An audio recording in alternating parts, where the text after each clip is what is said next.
Salut tout le monde, c'est Big Gaming 84 et on se retrouve aujourd'hui pour un unboxing d'une boîte de chez Valiant Miniature. Donc je l'ai depuis un petit moment cette boîte, je ne l'ai toujours pas touchée. Donc il était temps que je m'y penche quand même. Je vais faire des troupes pour la Normandie avec une boîte de chez Valiant. Alors la plupart des gens vont dire ah mais Valiant, les figurines sont grandes, machin. Elles sont grandes, je vous l'accorde. Mais moi je trouve qu'elles sont très très bien faites, très bien détaillées, faciles à peindre. Et honnêtement, c'est agréable, ça change et faut pas hésiter en fait. Faut vraiment pas hésiter à acheter des boîtes comme ça pour changer dans une voilà dans une armée. On va ouvrir tout ça. Voilà, alors là il explique ce qui se passe, tout ça. Un peu plus de détails, voilà. Ah ouais, j'ai jamais vu ça. Organisation de bataillon de Wargaming. Alors... Headquarters, Rifle Company, Heavy Weapons Company. Pas mal. Ok, bah c'est pareil que la Rick Sherpan, les amis. Vous pouvez faire la même chose. Donc, inconvénient ou avantage de Valiant. Il faut tout assembler. Certains diront oh c'est chiant et d'autres diront ah c'est cool. Alors l'avantage c'est que vous n'avez pas des grosses zones mortes de plastique à certains endroits des fois. Mais honnêtement ça se fait bien, n'hésitez pas, vous dites pas que oh c'est chiant, c'est pénible, ouais j'ai pas envie, machin, bidule. Franchement c'est largement surmontable.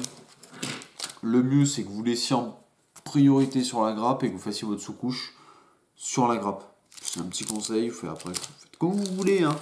Mais c'est un petit conseil, voilà. Quitte à faire une sous-couche, faites-la sur la grappe. C'est mieux, c'est plus facile. Honnêtement. Voilà. Faut pas hésiter. Après, que vous dire les figurines Valiant sont très sympas. Elles font une taille tout à fait correcte. Vous voyez, hop. La taille, je sais pas par rapport à mon pouce. Voilà.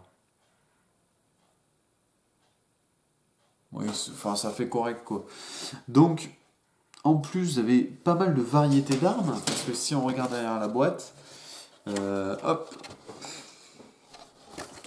chaque figurine a 4 poses. Donc vous avez par exemple 4 bazookas là-haut et 4 mortiers.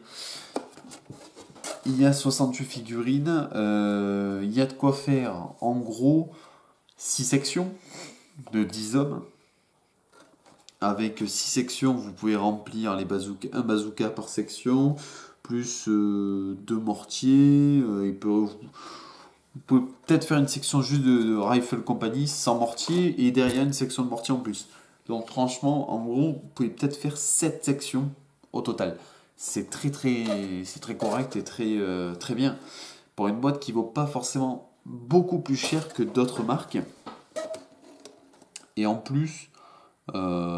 c'est super bien fait, super sympa.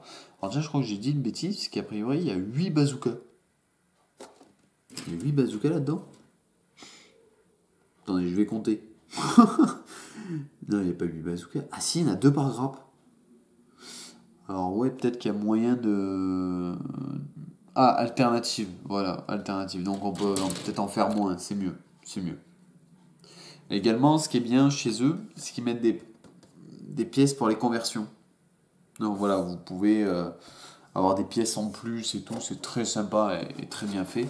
Donc voilà, écoutez, on va se retrouver plus tard sur une autre vidéo pour le tuto peinture.